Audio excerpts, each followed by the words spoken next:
Good morning. Good morning. And welcome to all of you to our service at Central Unitarian Church. My name is John Freund, and as I was scribbling my part of today's service this week, I realized that this summer will mark 20 years since I, as Charlie O'Reilly used to say, darkened the doors of CUC. And I've been pretty much active since the get-go, mostly in worship in support of that, including coffee. By the way, if you're looking for some small way to get involved here in CUC without a long-term commitment, it'll make you a bona fide hero to sign up to do coffee hosting. Let's do it like that. I'll be your best friend. And good news is, February is all taken care of, so we're looking at March now. March is wide open. Yay! CUC is an inclusive community of all ages which embraces diversity in identity, expression, and spiritual belief. We gather together each Sunday in worship to find inspiration, hope, and renewal amongst this community of like-hearted individuals. If you are visiting us in person today, please be sure to say hello to one of our welcome hosts, Angelo, and to Patricia, way in the back, yes. And if you are visiting us online, be sure to click the link that is provided in the chat and sign our guest book, providing us with your name and contact information. And we would like to thank the Pastoral Care Committee, who are the welcome hosts for today. They're my hero. And so because of that, we can invite you all to stay after today for conversation, connection, and coffee in this same space. As we prepare to begin our service this morning, please take a moment to silence your electronic devices, or better yet, turn them completely off, and after the service is over, you may never turn them on again. Do yourself a favor. Let's see, a couple other announcements we have. A reminder of the Martin Luther King birthday celebration that always happens at Temple Emeth. That will be on Monday, January 20th at 6:30 p.m. Member Annette Mahawk and Theodore Lacey are on the board over there. I've been to this. It is a wonderful, wonderful celebration. And a real community event. So again, that's Monday, January 20th. Information is in the newsletter, right? I think so, yeah, if you forget. The only other announcement we have is that Lost and Found has a scarf, a water bottle, and one mitten. So Maxiel requests that you contact the office to reclaim your items. You will have to bring the other mitten so that we know it's yours. And now, let us more formally begin our gathering with an informality. Please turn to someone near you and offer them a warm welcome.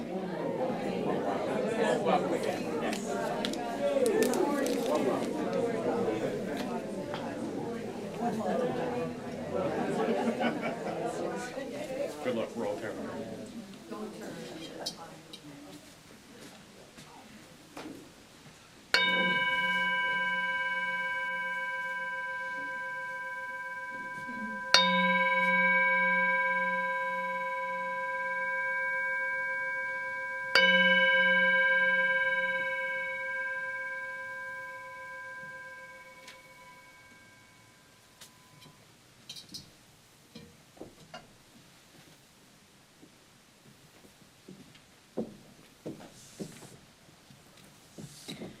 Come into the circle of love and justice. Come into this community of mercy, holiness, and health. Come, and you shall know peace and joy. Let us begin our service by joining in singing hymn number 348, Guide My Feet.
As we light our chalice today, please say with me the words in your order of service, also up on the screen here. We light this chalice to remind us of our dreams, to nourish our heart, mind, and spirit, to work towards a better world for all, to embrace the whole of our human experience, to honor our past and our gifts of the present, to create a community where each of us may find healing, transformation, and hope.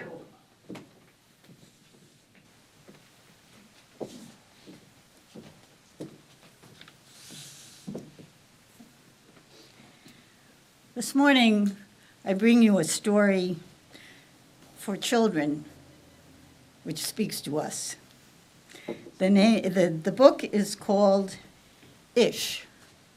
It is by Peter Reynolds, and I am assuming he did the illustrations because there's no credit to an illustrator.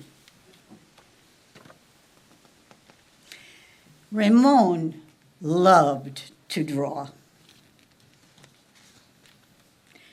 Anytime, anything, and anywhere.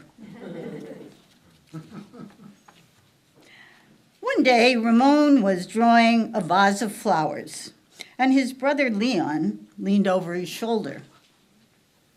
Leon burst out laughing. "What is that?" he said. Ramon could not answer. He crumpled up the drawing and he threw it across the room. Leon's laughter ran through Ramon's mind. He kept trying to make his drawings look right, and they never did. After many months and many crumpled sheets of paper, Ramon put his pencil down and said, "I'm done." Marisol, his sister, was watching him.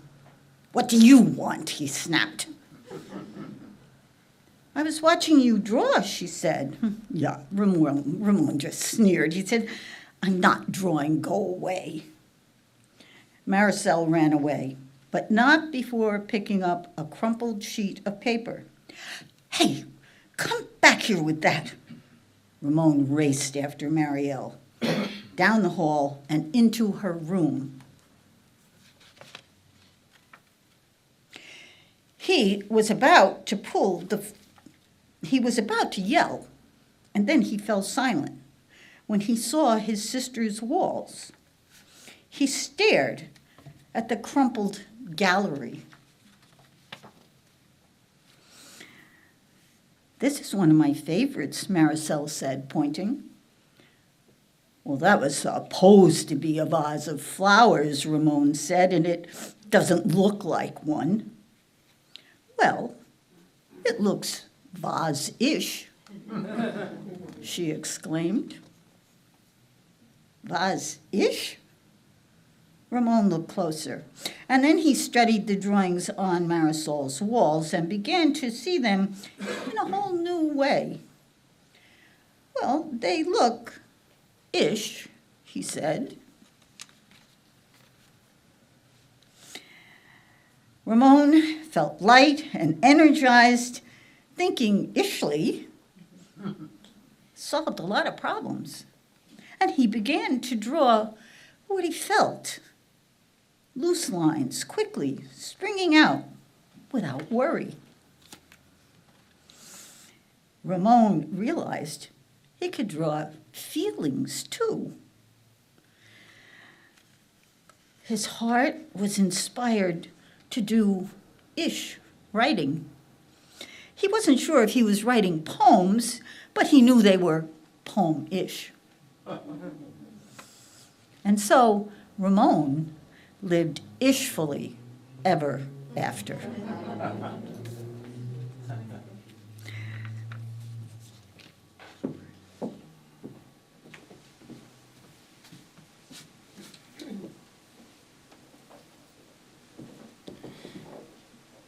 We are not alone. Our lives are built on shared commitment, giving and receiving together. And our congregation serves as a place where we intentionally practice this shared living, interdependence in a culture that overemphasizes independence. And one of the ways that we practice our covenant of interdependence is through our congregation's finances, which depend on the generous contributions of members and friends.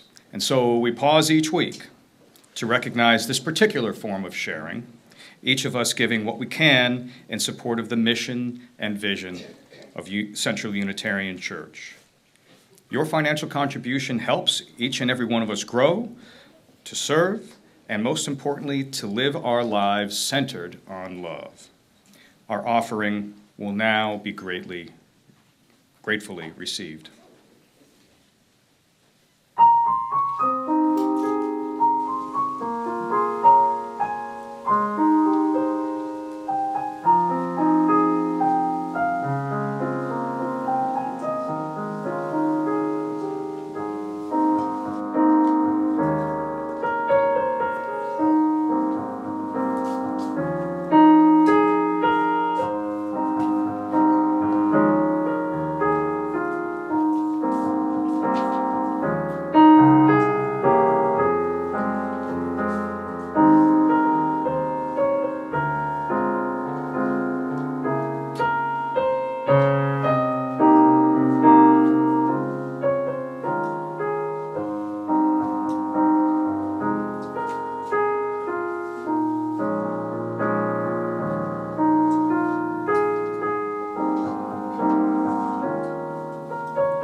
Let us say together our dedication words that are printed in your order service and on the screen here.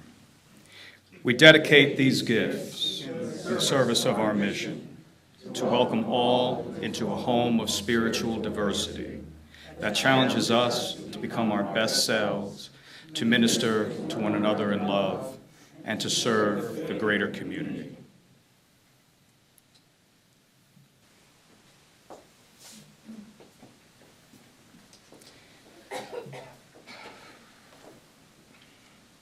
And now we enter into a time of meditation, taking a moment to share our joys and our sorrows. We do this each week as a way of caring for each other. We invite you to share the joys and sorrows you hold in your heart today. If you are online, you may do so in the chat in the service below your screen. Those of you here in person may have already lit a candle and submitted a joy or sorrow, which I will read out loud. And we will also offer a moment for those here to share out loud the names of those you are holding in your heart today. So, get comfortable in your chair, and let us quiet ourselves and be present, bringing that spirit of life that we carry within and reaching out with that spirit towards all that is around and within us. Let us enter into that holy space of listening, breathing in a breath of life and breathing out a breath of peace. Breathing in a breath of life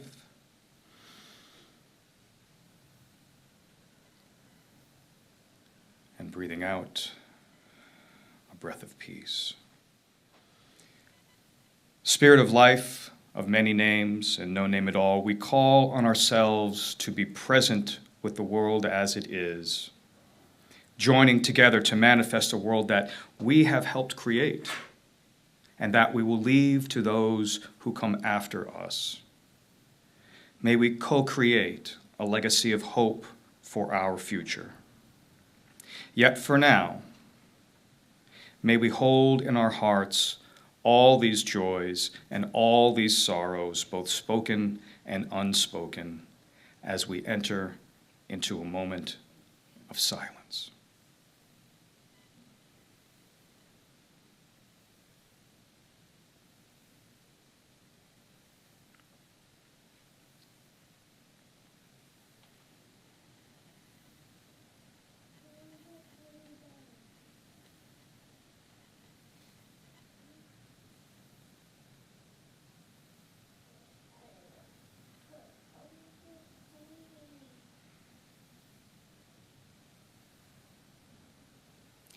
Blessed be.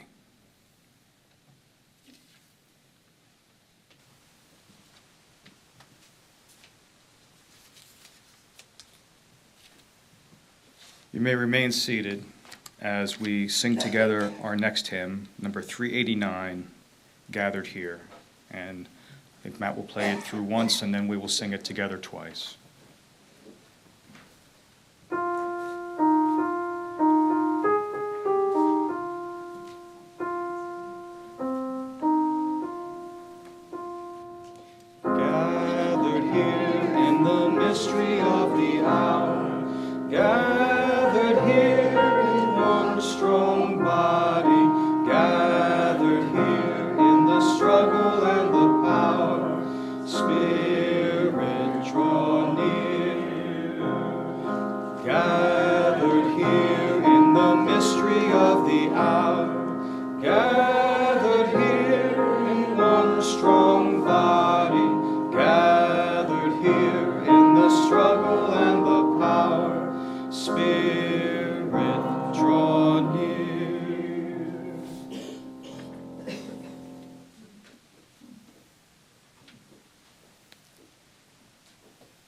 Today's reading comes from the Reverend Julian Jamaica Soto and is called The Life Slow and Precious.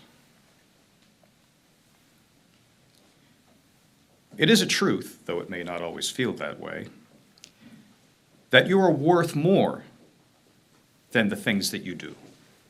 That your being more than a worthy being lives in a different domain from all your failures, and also apart from the sum of all your successes. Combining your worth with your results is something like using the sheet music for Beethoven's Fifth Symphony to make an apple pie or build a doghouse. By virtue of being alive, you matter, and you cannot be more deserving of dignity, of respect, of love. Sometimes people make mistakes, but even that cannot change, that you are meant to be festooned with celebration of your humanity. If your progress is slow, your movement small, remember, that you don't have to compete for compassion. You don't have to compare what you can observe of another's life to measure up.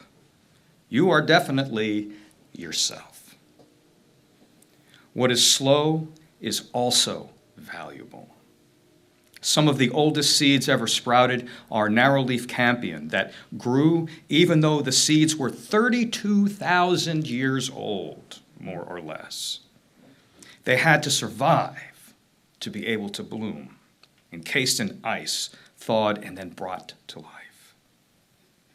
The most important thing is that you make it. No matter how imperceptible the movement, no matter how long it takes to reach the best version of who you think you're meant to be. You are irreplaceable. You are meant to live.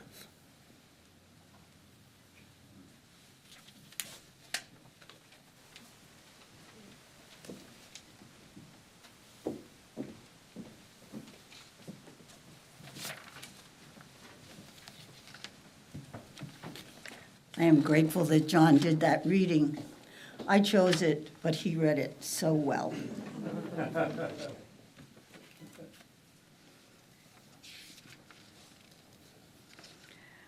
Stepping into our minister's shoes makes one incredibly aware of how hard it is to walk in them and how well she does. It is one thing to work with the minister, but it is another thing entirely to be the minister, even briefly. So please journey with me. One of the questions many of you were asked last year by the Committee on Shared Ministry was what your experience as a member had been, why you originally came through the door, why you stay, what has changed, and what you believe membership implies. Those of us on the team asked ourselves these same questions, and you will soon see the recommendations that we made to the board as a result of your input. Before CUC, my religious background was Presbyterian. Every Sunday, classes, choirs, youth group. My parents always went to church service.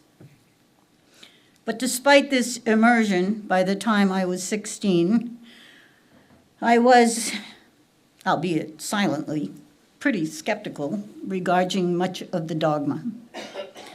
But there was comfort in a sacred space. It filled an ill-defined, unexplained spiritual void. In college, I admit, I got distracted and I drifted. But when it came time to be married, I wanted the blessing of my minister. I couldn't explain why, but marriage seemed more sacred than legal, which meant I could not be a hypocrite. We were married in 1965, before couples started writing their own vows. So I cautiously asked our family minister if, without upsetting anyone, we could alter the traditional liturgy to omit references to Jesus as the Son of God and as our Savior. Cocking a curious eyebrow, he said, possibly, but where is this leading? How do you feel about God? Do you believe in God? I was pretty sure I no longer believed in the God he described on Sunday, but I did believe strongly in something indefinable and greater than myself. So I said yes.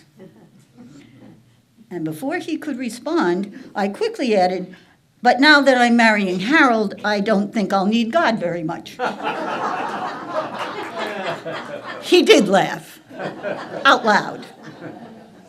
And then with a wry smile, he said that it sounded as if I had great faith in my choice of a partner, but that perhaps, further on, I might change my mind about needing God.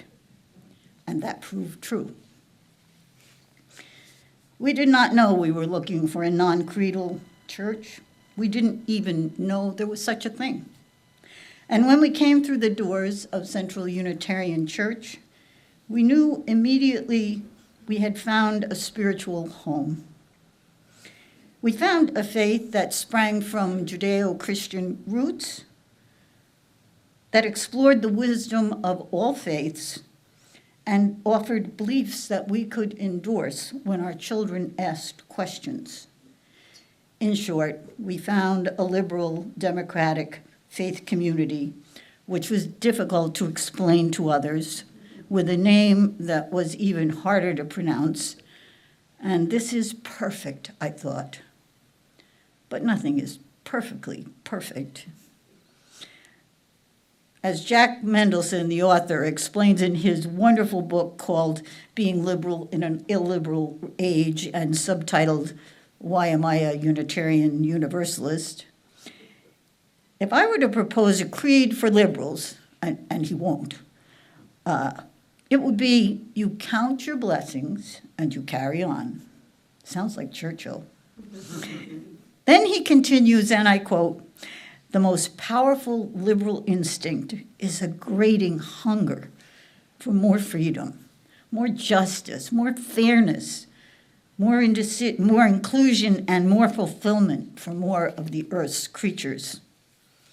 It is a hunger, he says, requiring a goat-like digestive system that can thrive on brush and weeds in the absence of ryegrass and clover.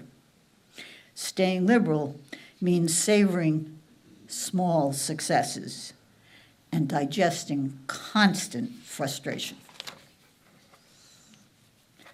Mendelson tells us, forget perfection. That's not an issue. Remember instead the failings, the shortcomings, the repression, the egocentricities, the hypocrisies in the human condition. They are unfailingly present, not just in the world, but in ourselves and our congregations. But so too, remember the small successes and the blessings.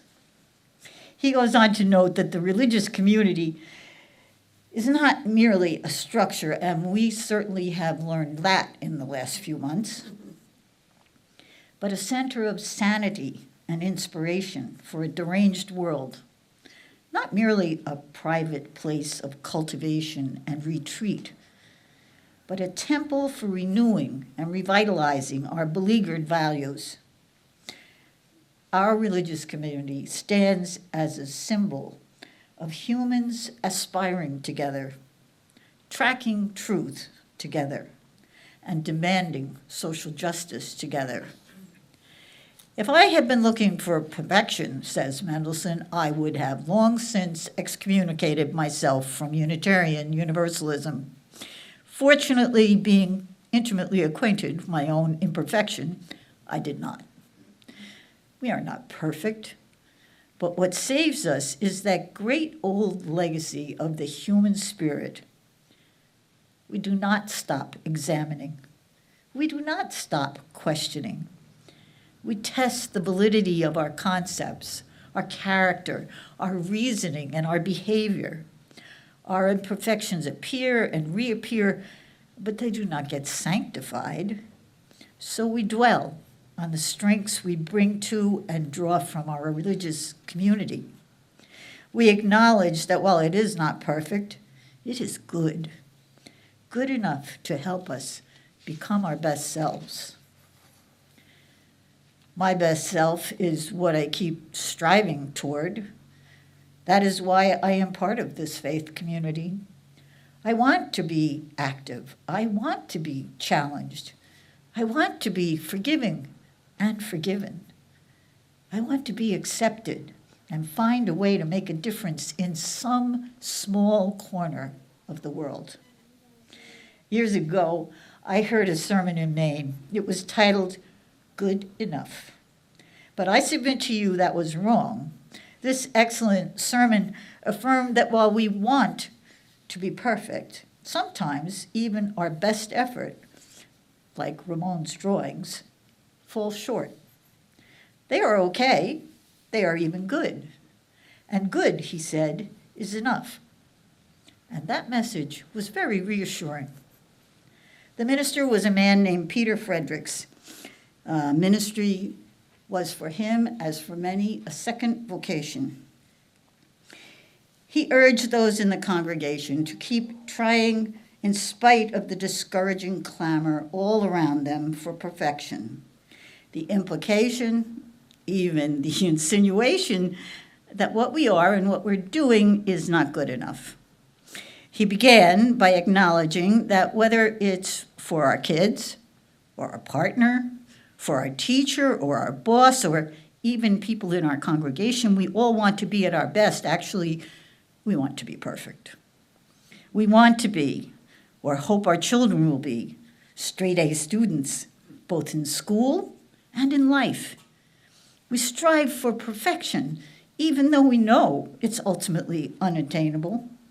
From an early age, we are encouraged to try harder, study longer, focus more, live up to our potential. And each step of the way, we are graded, whether it's with a letter grade, or a college acceptance, or by getting the job we seek, or the raise we need, by being able to afford the house we want, or the new car we covet. Our performance in life is constantly being tested, judged, evaluated. Do we measure up? Who is our harshest critic? If you are like me, it is yourself. And we can never escape ourselves. Friedrichs reminded us that the popular culture perpetuates this desire for perfection. We are led to believe that we can be perfect.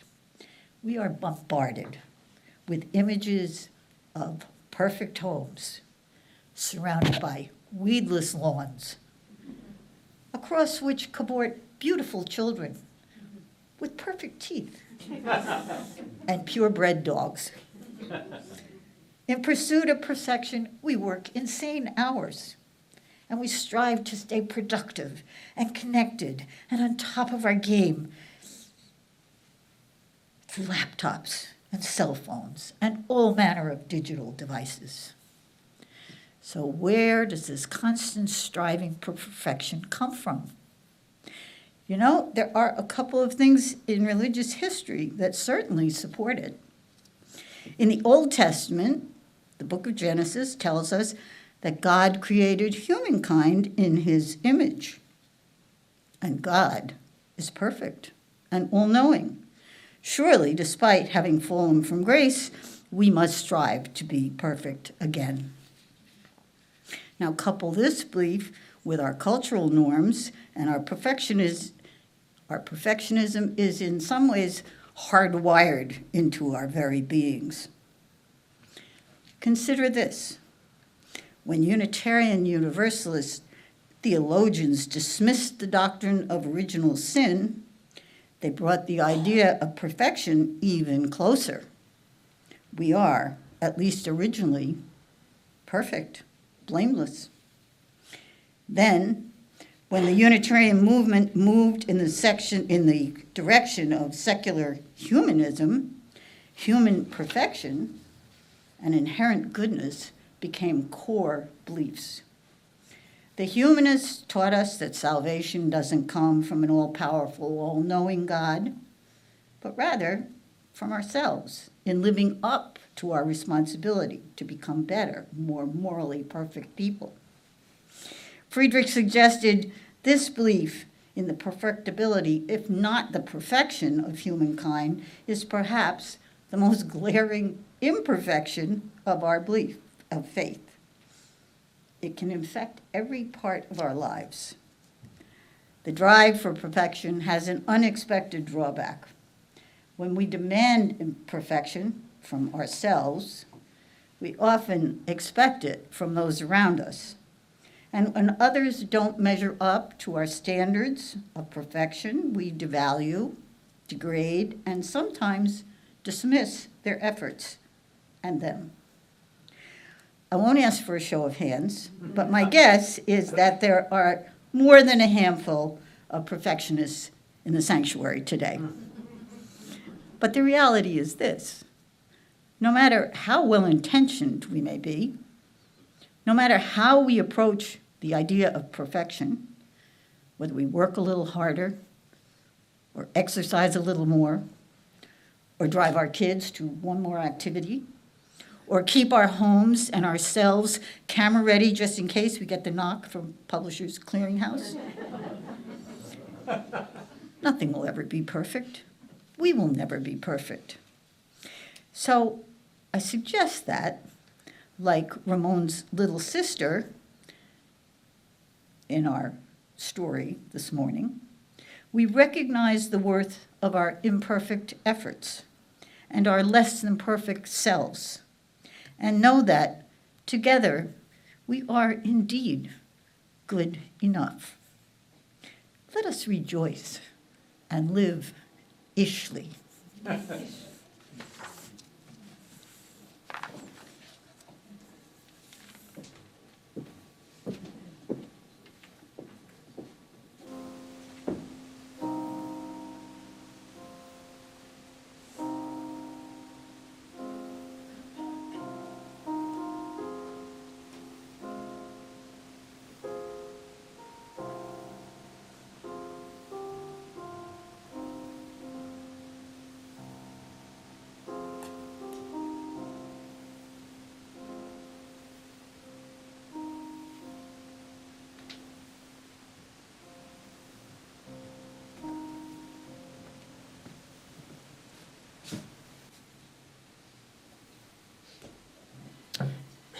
Before we extinguish the chalice, I just want to say one thing.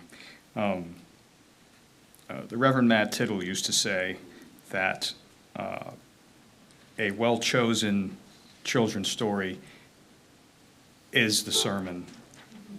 Excellent job.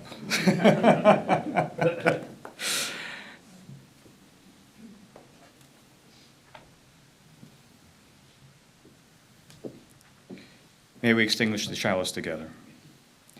We extinguish this chalice flame, but not our promise to each other, to act with grace, to hold each other in love, to serve this community and our world. This promise of the heart serves as a reminder of how we live together. May it bring joy to our collective lives. Let us sing one last time. Stand if you're able. As you were able.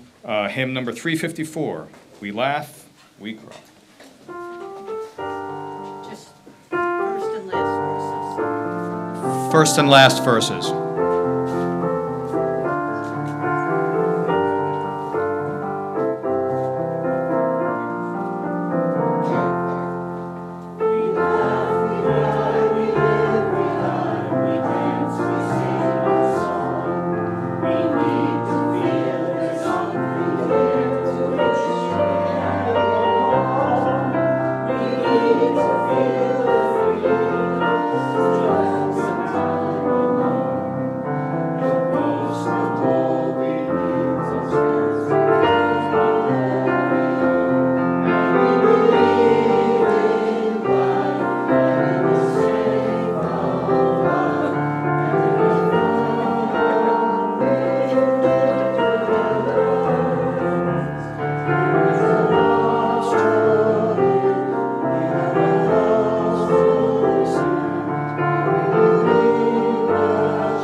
not go into the garden wishing that pansies were taller than daffodils, or thinking that the roses would be fine if only they did not have thorns. But let us see that our spiritual task is not to make perfection, but to awaken to the beauty of imperfection all around us. Blessed be.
I want to thank John for being the minister to a guest speaker as opposed to a worship associate for a real minister.